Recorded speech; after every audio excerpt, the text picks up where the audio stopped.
Hi అండి. చిన్నపిల్లలు ఉండే వాళ్ళ ఇంట్లో ఇలా దోశ వేస్తే పిల్లలకు వెరైటీగా అనిపిస్తుందండి, తినేస్తారు.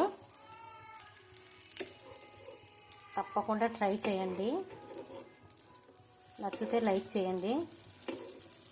పిల్లలకు వెరైటీగా అనిపిస్తుంది, చూడటానికి కూడా బాగుంది, బాగా తినేస్తారండి. కొంచెం నెయ్యి వేయాలి.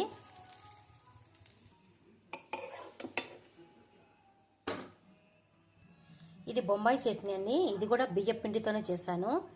అంటే మనం దోశ వేసుకుంటాం కదా కలిపినప్పుడు, దాంతో వేశాను.